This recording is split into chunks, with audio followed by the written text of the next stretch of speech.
अच्छा, अब risk pipelining की बात करते हैं। पाइपलाइनिंग जो है हमने देखी है पिछले लेक्चर, इसी चैप्टर में हमने पाइपलाइनिंग का कॉन्सेप्ट देखा कि कैसे पाइपलाइनिंग काम करते हैं और सेगमेंट्स के अंदर, मल्टीपल सेगमेंट्स के अंदर किस तरह से इंस्ट्रक्शन जो है वो जाती हैं और पैरेलल प्रोसेसिंग पाइपलाइनिंग के जरिए होती है। तो अब हम ये देखते हैं इसमें रिस्क पाइपलाइन जो है वो कैसे काम करती है। ठीक है, हमने ये रिस्क के बारे में तो पढ़ ही चुके हैं पहले के रिस्क के अंदर जो है वो रिस्क पाइपलाइन के बारे में पहले पढ़ ही चुके हैं। रिस्क के बारे में पढ़ चुके हैं पहले, रिस्क के बारे में रिड्यूस इंस्ट्रक्शन सेट कंप्यूटिंग। इसमें कुछ चीजें दोबारा से यहाँ पर जिक्र की गई है, वो देख लें। Risk uses fixed length instruction format. क्या मतलब कि रिस्क के अंदर जो इंस्ट्रक्शंस होती हैं वो सारी फिक्स्ड लेंथ की होती हैं। तो अगर 3 स्टेप्स है तो सब में 3 स्टेप्स होंगे, 4 स्टेप्स है तो सब में 4 स्टेप्स होंगे, यानी कि फिक्स्ड लेंथ इंस्ट्रक्शन होंगी। तो जबकि सिस्क जो है दूसरा आर्किटेक्चर सिस्क है, ठीक है ना। रिस्क का मतलब है रिड्यूस इंस्ट्रक्शन सेट कंप्यूटिंग, और एक है six, complex instruction set computing. Six six के अंदर जो है ना वो वेरिएबल लेंथ की इंस्ट्रक्शंस होती है, रिस्क के अंदर फिक्स लेंथ की इंस्ट्रक्शंस होती है। अच्छा, decoding of the operation can occur at the same time as the register selection. तो जैसे ही रजिस्टर को सिलेक्ट किया जाता है, रिस्क के अंदर जैसे ही रजिस्टर को सिलेक्ट किया जाता है उसी सेम टाइम के ऊपर जो है डिकोडिंग स्टार्ट हो जाती है। ठीक है, जो डिकोडिंग का मतलब क्या है कि यानी कि जो ऑप कोड है उसको डिकोड किया जाता है सेम टाइम में। जैसे रजिस्टर सिलेक्ट होगा उसी टाइम पे जो है वो उसके ऑपरेंड्स को डिकोड करना शुरू कर देगा, ऑप कोड को डिकोड करना शुरू कर देगा। अच्छा जी, all data manipulation instructions have register to register operation. अच्छा, इसके अंदर हम पहले भी पढ़ चुके हैं, दोबारा ये बात सामने आ रही है कि इसके अंदर जितने भी ऑपरेशन होते हैं ना वो रजिस्टर टू रजिस्टर ऑपरेशन, यानी कि इसके अंदर ऐसा नहीं होता। रिस्क के अंदर जो है बहुत सारे रजिस्टर्स अवेलेबल है, नंबर ऑफ रजिस्टर बहुत ज्यादा होते हैं। इसलिए जितने भी वेरिएबल्स हैं वो सारे रजिस्टर्स के अंदर शिफ्ट किए जाते हैं। अगर वो मेमोरी के अंदर ही मौजूद है, वेरिएबल जो मेमोरी के अंदर मौजूद है उनको शिफ्ट किया जाता है रजिस्टर में, और फिर रजिस्टर के जरिए सारे ऑपरेशन परफॉर्म किए जाते हैं। और फिर आखिर में अगेन अगर रिजल्ट को किसी रजिस्टर में रखवाना है तो रजिस्टर में रखवा देते हैं, और अगर रिजल्ट को किसी वेरिएबल में रखवाना है तो किसी मेमोरी लोकेशन पे उसको हम प्लेस कर देते हैं।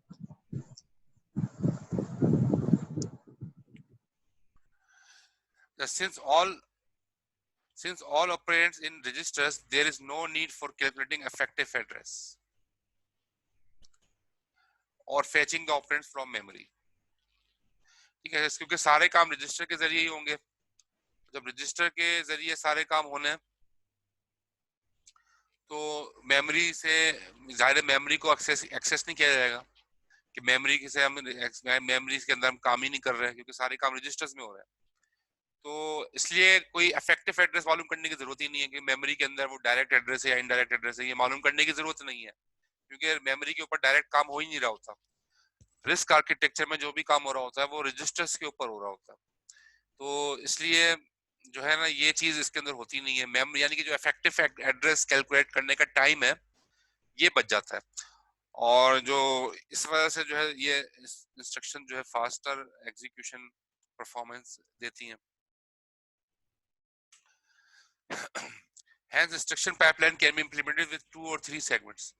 तो ये है कि जो रिस्क की पाइपलाइन है ना, 2 से 3 सेगमेंट्स के अंदर उसकी इंस्ट्रक्शन चल जाती है, क्योंकि जाहिर है उसको मेमोरी से एक्सेस करना नहीं है, मेमोरी को ऑपरेशन में लाना नहीं है, मेमोरी में ऑपरेशन में मेमोरी को यूज नहीं करते, तो इस वजह से रजिस्टर यूज हो रहे होते हैं। इसलिए 2 से 3 सेगमेंट्स के अंदर जो है इंस्ट्रक्शन जो है वो इम्प्लीमेंट हो जाती है। One segment fetches the instruction from program memory and the other segment executes the instruction in the ALU.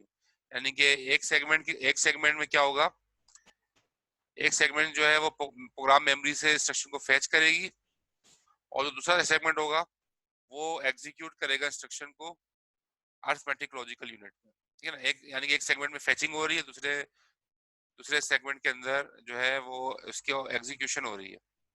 दूसरे दूसरे सेक्शन में एएलयू के अंदर एएलयू जो है वो अपनी परफॉर्मेंस कर रहा है, अरिथमेटिक लॉजिकल यूनिट। और तीसरे सेक्शन में क्या हो रहा है, तीसरे सेक्शन के अंदर रिजल्ट स्टोर हो रहा है, जो डेस्टिनेशन रजिस्टर है वहां पर रिजल्ट स्टोर हो रहा है। तो 3 सेगमेंट्स के अंदर काम हो गया रिस्क पाइपलाइन का। पहले सेगमेंट में इंस्ट्रक्शन फैच हुई, दूसरे सेगमेंट में अरिथमेटिक लॉजिकल यूनिट ने जो है ऑपरेशन परफॉर्म किए, और तीसरे सेगमेंट के अंदर जो है इंस्ट्रक्शन की एग्जीक्यूशन हुई। तो ये 3 सेगमेंट्स के अंदर जो है वो रिस्क पाइपलाइन के अंदर काम हो सकता है, 3 सेगमेंट्स के अंदर।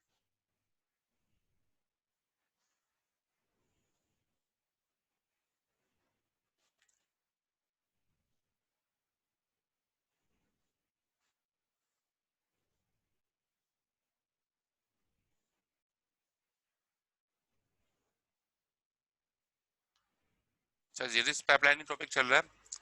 The data transfer instruction in RISC are limited to load and store instructions. तो जितने भी डेटा ट्रांसफर की इंस्ट्रक्शंस होती है रिस्क के अंदर, उसके अंदर जो है वो जाहिर है कोई लोड कर रहे होते हैं इंस्ट्रक्शंस को या स्टोर कर रहे होते हैं, बस इन्हीं के ऊपर काम हो रहा होता है, क्योंकि जाहिर रजिस्टर यूज हो रहे हैं। लोड या स्टोर इंस्ट्रक्शंस ही यूज हो रही होती है रिस्क पाइपलाइन में। This instructions use register indirect addressing. Register के ऊपर जो इनडायरेक्ट एड्रेसिंग है वो ज्यादातर रिस्क पाइपलाइन के अंदर जो है वो रिस्क जो है आर्किटेक्चर वो यूज कर रहा होता है इनडायरेक्ट एड्रेसिंग को रजिस्टर्स की। अच्छा, दे यूजुअली यूज 3 और 4 स्टेजेस इन द पाइपलाइन। तो 3 से 4, जैसे अभी थोड़ी देर पहले बताया, 3 से 4 स्टेजेस के अंदर पाइपलाइन के 3 से 4 सेगमेंट्स के अंदर रिस्क जो है वो अपना ऑपरेशन कंप्लीट कर लेता है, किसी भी इंस्ट्रक्शन को कंप्लीट कर लेता है। To prevent conflicts between a memory access to fetch an instruction and to load or store an operand, most disk machines use two separate, ये गलत लिखा है टू की spelling, two separate buses with two memories। तो ज्यादातर risk के अंदर, risk machine के अंदर होता क्या है कि 2 सेपरेट बसेस होती हैं। ठीक है, क्यों 2 सेपरेट बसेस होती हैं? लोड और स्टोर करने में 2 सेपरेट बसेस का काम लिया जाता है ताकि कॉन्फ्लिक्ट ना आए, क्योंकि अगर सेपरेट बसेस नहीं होंगी तो कॉन्फ्लिक्ट आ सकता है। तो कॉन्फ्लिक्ट को खत्म करने के लिए जो मेमोरी से एक्सेस करता है कि रिस्क आर्किटेक्चर जो मेमोरी से एक्सेस करता है वो जो है ना 2 सेपरेट बसेस के ऊपर जो है ना वो मतलब एक्सेस होता है मेमोरी से। 2 सेपरेट बसेस कौन सी है? One for fetching the instruction, एक बस के ऊपर क्या होगा, इंस्ट्रक्शन फेच होगी, यानी एक इंस्ट्रक्शन एक बस से मेमोरी इंस्ट्रक्शन फेच होगी, और दूसरी बस से जो है क्या होगा, डेटा स्टोर होगा मेमोरी पे। तो दोनों दोनों मेमोरी की तरफ जा रही है, दोनों बसेस मेमोरी की तरफ जा रही हैं।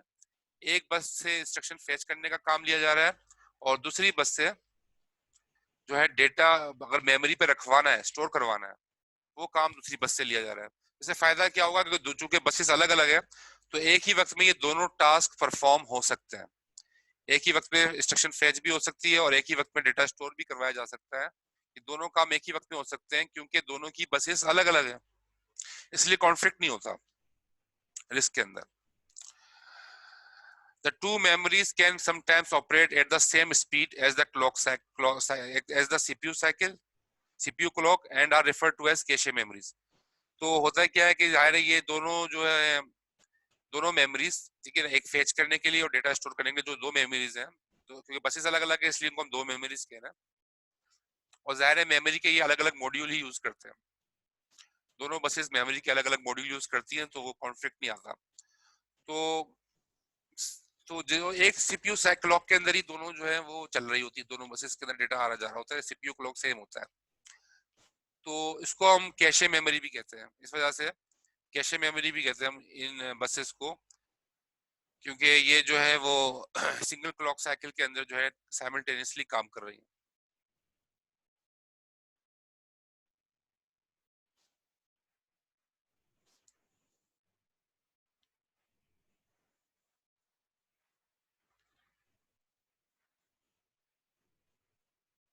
The advantage of risk over six. ठीक है, अब हम एडवांटेज देख रहे हैं रिस्क का। सिस्क पे एडवांटेज क्या है? Risk can achieve pipeline segments requiring just 1 clock cycle. Risk के अंदर एक क्लॉक साइकिल के अंदर ही पाइपलाइनिंग के अंदर जो सेगमेंट्स है वो अचीव हो जाते हैं। एक क्लॉक साइकिल के अंदर जो है वो सारा इंस्ट्रक्शन एग्जीक्यूट हो जाती है। जबकि सिस्क, अगर हम सिस्क की बात करें, सिस्क के अंदर many clock cycles are required. तो सिस्क के अंदर क्लॉक साइकिल ज्यादा इन्वॉल्व होती है, जबकि रिस्क के अंदर क्लॉक साइकिल्स की इन्वॉल्वमेंट कम होती है।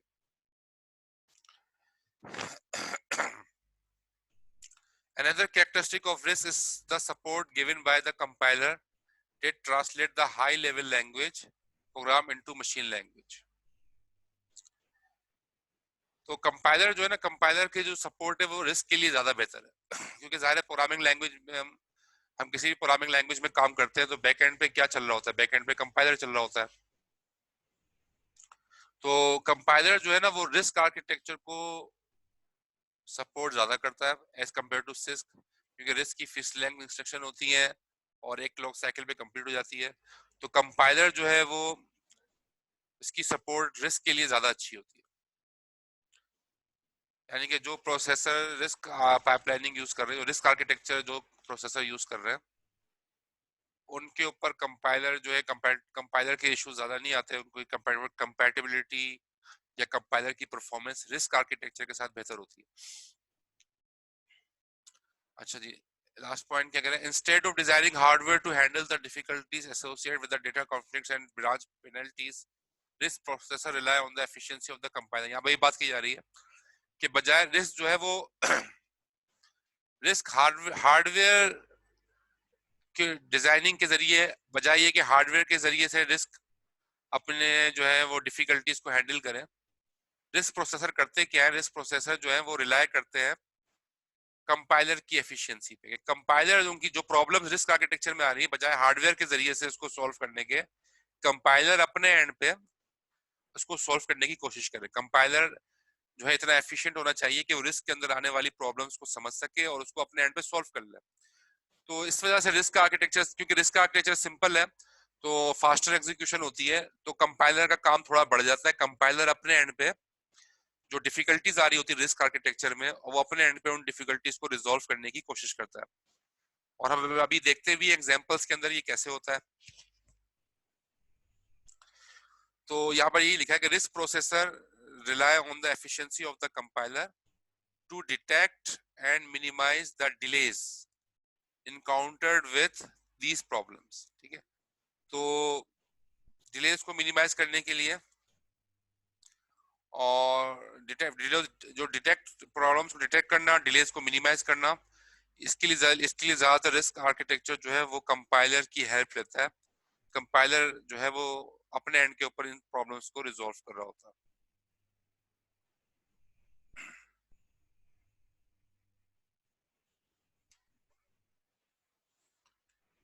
अच्छा जी, अब हम देखते हैं रिस्क के अंदर 3 सेगमेंट इंस्ट्रक्शन पाइपलाइन कैसे काम करती है। The instruction cycle of risk, ठीक है, 3 segment instruction pipeline. The instruction cycle of RISC can be divided into 3 sub-operations and implemented in 3 segments. 3 segments के ऊपर आप रिस्क के जो है वो इंस्ट्रक्शन साइकिल को 3 segments के ऊपर जो है तोड़ सकते हो। तो ये 3 segments यहाँ पर नीचे लिखे हुए हैं। 3 segments वो कौन से हैं? एक सेगमेंट को आई का नाम दिया है, इसके अंदर इंस्ट्रक्शन को फेच किया जाएगा। इंस्ट्रक्शन जो फेच होगी वो सेगमेंट आई में चली जाएगी। दूसरा सेगमेंट को नाम दिया है ए।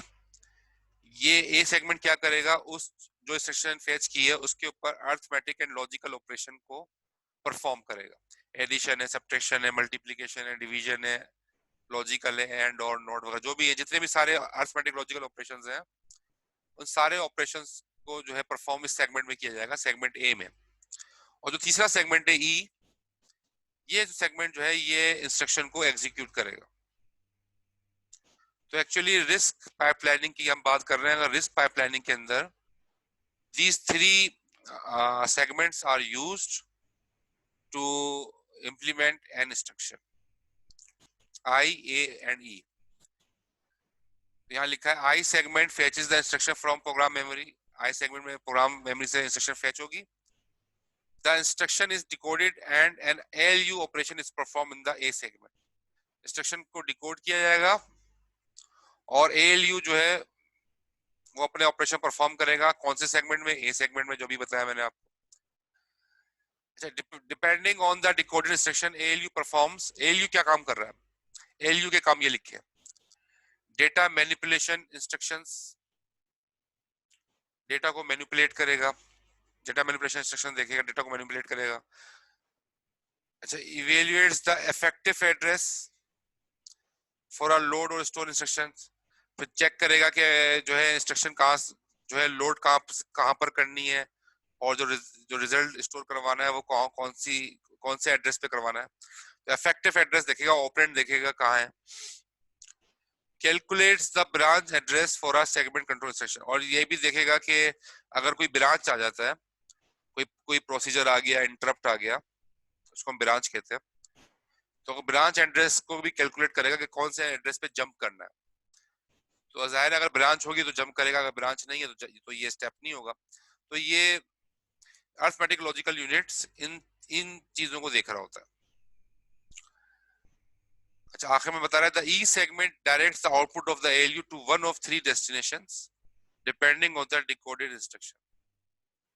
तो ई सेगमेंट जो है वो एएलयू का जो आउटपुट है, एएलयू जब अपना काम मुकम्मल कर लेगा, अरिथमेटिक लॉजिकल यूनिट जब अपना काम मुकम्मल करेगा, तो फिर ई सेगमेंट क्या करेगा, जो उसका आउटपुट है वो जो है तीन डेस्टिनेशंस के ऊपर जो है वो ले जा सकता है उसका आउटपुट। तीन कौन सी हो सकती हैं, ये डिपेंड करेगा कि इंस्ट्रक्शन जो डिकोड हुई है वो उसके अंदर डेस्टिनेशन कौन कौन सी है, उसकी डिपेंडेंसी के ऊपर चेक करेगा। तो ई सेगमेंट में जाहिर है वो आउटपुट दिखाएगा, जो एलयू ने काम किया उसका आउटपुट दिखाएगा। तीन जगहों पे उसका रिजल्ट सेव हो सकता है। पहला जगह कौन सी है, transfer the result of ALU operation into a destination register. तो या तो एएलयू के जो ऑपरेशन परफॉर्म हुए वो किसी रजिस्टर के अंदर रख देगा, ठीक है, उसको कह रहे हैं डेस्टिनेशन रजिस्टर। या transfer the effective address to a data memory for loading और स्टोरिंग, या फिर जो है वो किसी वेरिएबल के ऊपर अगर रिजल्ट रखवाना है तो उसको उसका इफेक्टिव एड्रेस देखेगा कि कौन सा वो उसका एड्रेस क्या है मेमोरी का, जहां पर रिजल्ट को रखवाना है, वेरिएबल का जो मेमोरी का एड्रेस क्या होगा जहां पर रिजल्ट को रखवाना है। तीसरा क्या करेगा, ट्रांसफर द ब्रांच एड्रेस, या जो है वो करेगा ये कि प्रोग्राम काउंटर जो जिसको बता रहा है, प्रोग्राम काउंटर जिस अगला एड्रेस बता रहा है जो कि किसी जगह जंप कर रहा है, अगर रिजल्ट को वहां रखवाना है, या दूसरे लफ्जों में अगर आउटपुट किसी फंक्शन के अंदर या आउटपुट किसी फंक्शन के अंदर उसके पैरामीटर्स को पास करना है, हम फंक्शन में पैरामीटर पास करते हैं ना। तो अगर एएलयू ने अपना काम मुकम्मल किया और एएलयू अपना काम मुकम्मल करने के बाद अगर अपना आउटपुट किसी एज ए पैरामीटर किसी फंक्शन को पास कर रहा है, तो वो काम भी यहाँ पर हो सकता है। तो ई सेगमेंट जो है वो तीन तरीके से रिजल्ट को स्टोर कराने की सलाहियत रखता है। या तो वो किसी डेस्टिनेशन रजिस्टर के ऊपर रिजल्ट रख देगा, एएलयू का आउटपुट या तो डेस्टिनेशन रजिस्टर पे रख दिया जाएगा, एएलयू का आउटपुट या तो किसी वेरिएबल पे रख दिया जाएगा मेमोरी लोकेशन पे, और एएलयू का आउटपुट या तो किसी ब्रांच एड्रेस को दे दिया जाएगा जहां पर यानी कि किसी फंक्शन या किसी फंक्शन को एज अ पैरामीटर पास करके वो वैल्यूज दे दी जाएंगी। तो ये तीन तरीकों से ये सेगमेंट जो है वो डायरेक्ट करता है।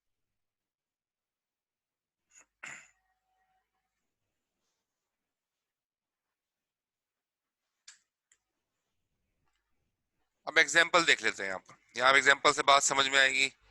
और अब यहाँ पर ये ऊपर लिखा हुआ है डिलेड लोड।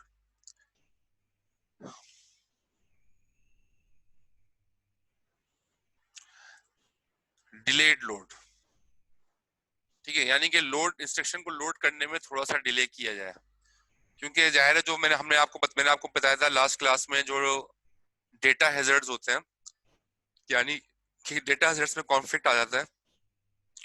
तो रिस्क के अंदर भी ऐसा होता है कि डेटा हैजर्ड्स के जरिए कॉन्फ्लिक्ट आ सकता है, यानी कि एक ही साइकिल के अंदर मल्टीपल काम ऐसे कुछ हो रहे होते हैं जो कि पॉसिबल नहीं होते, जैसे यहाँ दिखाया है। तो उसके लिए हम क्या करते हैं, जो है डिले इंट्रोड्यूस कर देते हैं, इंस्ट्रक्शन जो है पाइप प्लानिंग के अंदर डिले इंट्रोड्यूस कर देते हैं। उससे फायदा क्या होता है, कॉन्फ्लिक्ट खत्म हो जाता है। अच्छा, आप यहाँ देखें एग्जाम्पल में ये चार इंस्ट्रक्शंस हैं। पहले इंस्ट्रक्शन क्या कर रहा है, लोड की इंस्ट्रक्शन है। इसमें क्या हो रहा है कि मेमोरी से वैल्यू उठ के आ रही है, मेमोरी के एड्रेस 1 से वैल्यू उठ के आ रही है, कहां पर आ रही है, रजिस्टर 1 में। मेमोरी से वैल्यू उठ के रजिस्टर 1 में आ रही है। पहले इंस्ट्रक्शन में ये काम हो रहा है। दूसरी इंस्ट्रक्शन भी लोड की है, उसमें मेमोरी के एड्रेस 2 से इंस्ट्रक्शन उठ के जो है कहाँ आ रही है, रजिस्टर में आ रही है। रजिस्टर 1 में वेरिएबल 1 की जो है वो वेरिएबल 1 की वैल्यू लोड हो गई, और रजिस्टर 2 में वेरिएबल 2 की वैल्यू लोड हो गई। तीसरी इंस्ट्रक्शन में क्या हो रहा है, एडिशन परफॉर्म हो रही है। R1 प्लस R2, यानी कि R1 के अंदर जो कंटेंट है जाहिर है जो वेरिएबल 1 के हैं, और R2 के अंदर जो कंटेंट है जो वेरिएबल 2 के हैं, उन दोनों को ऐड करने के बाद रिजल्ट कहाँ रखवाया जा रहा है? R3 में। और चौथे में क्या हो रहा है? Store M address 3 R3 M address. तो हो क्या रहा है चौथे में? क्या करा रहा है? जो R3 में जाहिर है दोनों का एडिशन होगा, तो R3 के अंदर जो एडिशन आया है उसको कहाँ रखवाया जा रहा है? किसी वेरिएबल के अंदर रखवाया जा रहा है, जो कि तीसरा कोई वेरिएबल है जो कि मेमोरी एड्रेस 3 पर है। तो इसमें हो क्या रहा है कि दो वेरिएबल्स के वे डेटा ट्रांसफर किया रजिस्टर में, और इसके बाद उस पर एडिशन परफॉर्म की, एडिशन परफॉर्म करके रिजल्ट को किसी रजिस्टर में रखा जो कि R3 है, और फिर उस रजिस्टर से वैल्यू अगेन मूव करा दी किसी वेरिएबल में।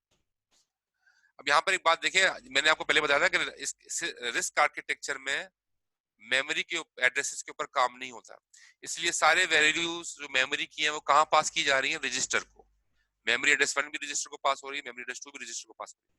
सारी वैल्यूज जो वेरिएबल्स की हैं वो सारी पास होती हैं रजिस्टर्स में, और फिर रजिस्टर के अंदर सारा जो मैथमेटिक्स से परफॉर्म होती है, और रिजल्ट को अगर रजिस्टर में रखवाना है रजिस्टर में रखवा दिया जाता है, अगर किसी वेरिएबल में रखवाना है तो किसी वेरिएबल में भी रखवाया जा सकता है। लेकिन जो ऑपरेशन परफॉर्म होता है, जैसे यहाँ पे लिखे लाइन 3 में ऑपरेशन परफॉर्म होता है, ऑपरेशन सिर्फ रजिस्टर के दरमियान परफॉर्म होगा, ऑपरेशन के अंदर कोई वेरिएबल नहीं आ सकता, तो क्योंकि ये रिस्क आर्किटेक्चर इसको अलाउ नहीं करता, इसलिए सारे वेरिएबल्स को रजिस्टर में मूव कराना जरूरी होता है। अच्छा, अब ये तो हमने बात की थी, ये तो कुछ इंस्ट्रक्शंस थी जो यहाँ पर जो है वो एग्जीक्यूट हो रही हैं।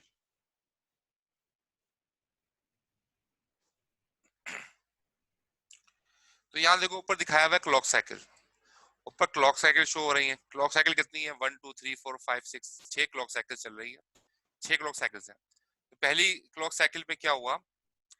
पहली क्लॉक साइकिल पे क्या हुआ? लोड R1, R1 के अंदर जो है ये जो ऊपर दिखाया था, ये जो पहली इंस्ट्रक्शन चल गई पहली क्लॉक साइकिल में, R1 के अंदर मेमोरी 1 का एड्रेस आ गया, तो ये काम हो गया पहली क्लॉक साइकिल में। दूसरी क्लॉक साइकिल में क्या हुआ कि दूसरी क्लॉक साइकिल में लोड R2 जो है इंस्ट्रक्शन उसको लोड किया गया, वेरिएबल से मेमोरी से उठा के वैल्यू रजिस्टर में आ गई R2, जिसे ऊपर दिखाया गया R2 के अंदर। तो R2 जो है वो लोड हो गई जो है वेरिएबल 2 से, तो वो यहाँ पर हुई है। लेकिन साथ साथ क्योंकि पाइपलाइनिंग में काम हो रहा है, तो इंस्ट्रक्शन 1 थी, इंस्ट्रक्शन वन का जो अंदर जो है वो ALU परफॉर्म हो रहा है, यानी कि जो अरिथमेटिक लॉजिकल यूनिट अपना काम शुरू कर देगा, यानी कि जो एडिशन हो रही है वो एडिशन, यानी कि अरिथमेटिक लॉजिकल यूनिट अपना काम शुरू कर देगा R1 के अंदर, जो भी जो है इसका काम हो रहा होगा यहाँ पर अरिथमेटिक लॉजिकल यूनिट पे R1 के लिए। और R2 अभी फैच हुआ है, ठीक है, क्लॉक साइकिल 2 में अभी R2 फैच हुआ है। क्लॉक साइकिल 3 में क्या हो रहा है? अब देखो क्लॉक साइकिल 3 में मैंने सर्किल किया है, क्लॉक साइकिल 3 में एक्चुअली कॉन्फ्लिक्ट आया है। क्या कॉन्फ्लिक्ट आया? कि यहाँ पर कंप्लीट हो रही है R1, कंप्लीट हो गया, R1 की एग्जीक्यूशन कंप्लीट हो रही है, ठीक है, यहाँ पर दिखाया है देखो R1 की एग्जीक्यूशन, यहाँ पर जो है R1 की एग्जीक्यूशन कंप्लीट हो रही है, और R2 जो है R2 का अरिथमेटिक लॉजिकल यूनिट का काम चल रहा है, ठीक है, और जबकि R3 जो है वो फैच हुई है। अब R3 फैच हो गई, R3 क्या काम करेगी? R3 एक्चुअली R1 और R2 को ऐड कर रही है ना। R3 काम क्या कर रहा है? R3 में क्या काम हो रहा है? R3 में R1 और R2 ऐड हो रहा है, और अभी जो है वो,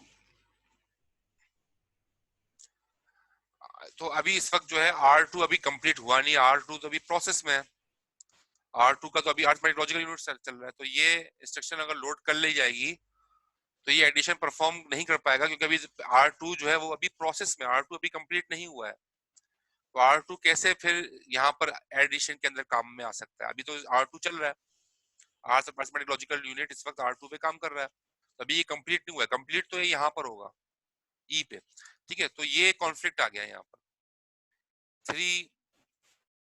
थ्री जो साइकिल है, 3 क्लॉक साइकिल के ऊपर कॉन्फ्लिक्ट आ गया कि जो है आर आर R1 तो चले कंप्लीट हो गई थी, R1 तो कंप्लीट हो गई थी, लेकिन R2 अभी कंप्लीट नहीं हुई थी, वो अभी अरिथमेटिक लॉजिकल यूनिट पे उस पे काम हो रहा था, जबकि जो एडिशन का सेक्शन है उसने फैच कर लिया और R2 को भी यूज किया जा रहा है फैचिंग के अंदर, जो कि अभी कंप्लीट नहीं हुआ है। तो ये जो है कॉन्फ्लिक्ट आया। तो इस कॉन्फ्लिक्ट को दूर किया कैसे किया गया?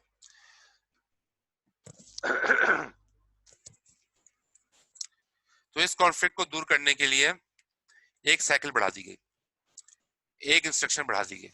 क्या मतलब? आप देखें नीचे ऊपर देखो, पाइपलाइनिंग विद डेटा कॉन्फ्लिक्ट। ये पाइपलाइनिंग का ऑपरेशन हो रहा है जिसमें डेटा कॉन्फ्लिक्ट मौजूद है, जो कि यहाँ पर सर्कल करके आपको दिखाया है।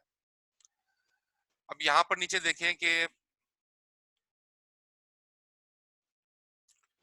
इसको कैसे सॉल्व किया है कि pipeline timing with delayed load. Delay introduce किया, डिले इंट्रोड्यूस कर दिया और डिले इंट्रोड्यूस करके कॉन्फ्लिक्ट को खत्म कर दिया। क्या मतलब कि पहली क्लॉक साइकिल में क्या हुआ, वही R1 लोड किया, R1 को लोड किया पहली क्लॉक साइकिल में, इंस्ट्रक्शन फेच हुई, R1 में मेमोरी का वैल्यू लग दी गई, मेमोरी से उठा के R1 में। फिर दूसरी क्लॉक साइकिल में क्या काम हुआ, वही काम हुआ कि R2 को लोड कर लिया गया दूसरी क्लॉक साइकिल में, और साथ साथ पहली क्लॉक साइकिल का अर्थमेटिक लॉजिकल यूनिट भी उस वक्त चल रहा है।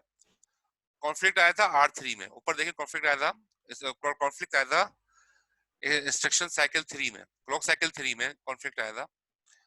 तो उस कॉन्फ्लिक्ट को दूर करने के लिए हमने क्या किया, बजाय ये कि हम यहाँ पर एडिशन करते, हमने एक अलग ऑपरेशन परफॉर्म किया, ये है नॉप।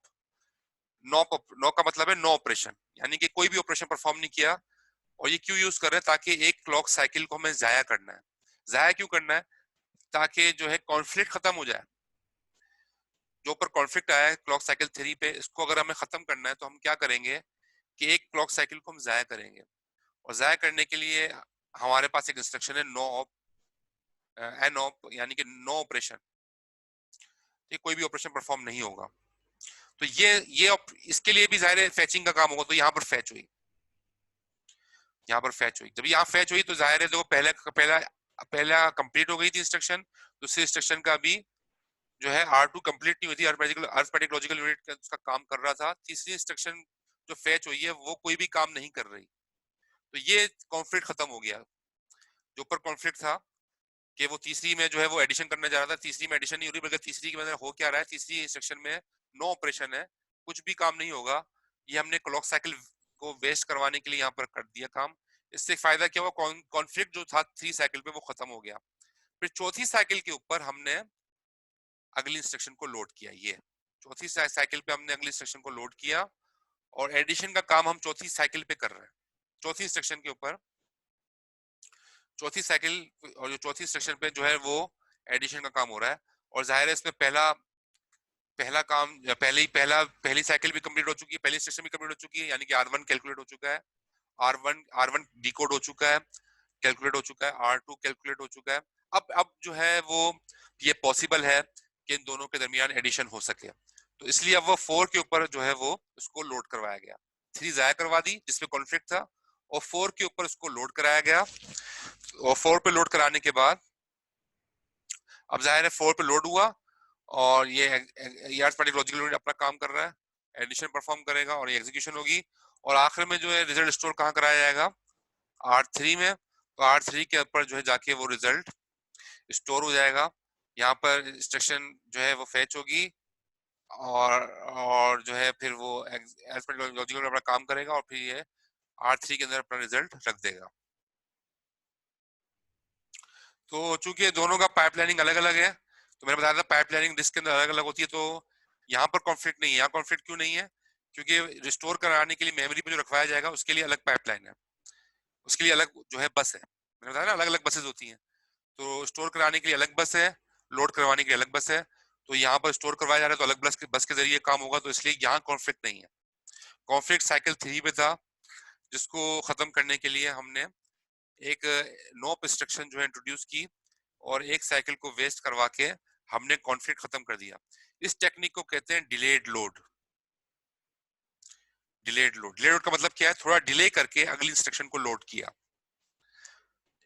नॉब के जरिए इंस्ट्रक्शन जाया करवा, नॉब के जरिए क्लॉक साइकिल को, एक क्लॉक साइकिल को वेस्ट करके हमने थोड़ा डिले इंट्रोड्यूस कर दिया और फिर अगले इंस्ट्रक्शन जो है वो हमने अगली क्लॉक साइकिल पे फैच की। इससे कॉन्फ्लिक्ट जो था वो खत्म हो गया। तो यहाँ पर ये बात लिखी है। तो ये काम किसने किया? ये काम जो किया ना वो कंपाइलर ने किया, हार्डवेयर ने तो ये काम नहीं किया। हार्डवेयर तो वही चला रहा था, हर क्लॉक साइकिल पे एक इंस्ट्रक्शन चला रहा था। तो हार्डवेयर ने ये काम नहीं किया, कंपाइलर ने ये काम किया। कंपाइलर ने चेक किया कि कहां पर जो है वो कॉन्फ्लिक्ट आ रहा है। जहां पर कॉन्फ्लिक्ट आया वहां पर कंपाइलर ने एक नॉप ऑपरेशन अपनी तरफ से इंट्रोड्यूस कर दी ताकि क्लॉक साइकिल को जाया कर दे।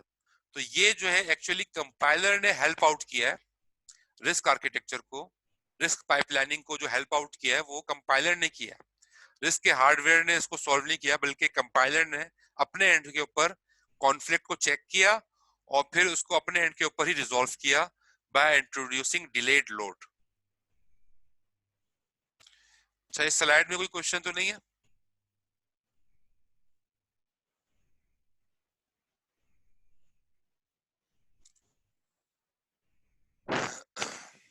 तो एक्चुअली ये होता है कि ये इस तरह से ये किस एग्जांपल में दिखाया गया कि रिस्क आर्किटेक्चर में कैसे जो है वो डिले इंट्रोड्यूस करके जो है वो किस तरह से ऑपरेशन जो है वो कॉन्फ्लिक्ट्स को खत्म करवाया जा सकता है। अच्छा, ये मीटिंग में यहाँ पर दिखा रहा है 3 मिनट कुछ रह गए, तो ये डिस्कनेक्ट होने वाला है, तो मैं दोबारा से कनेक्ट कर रहा हूँ।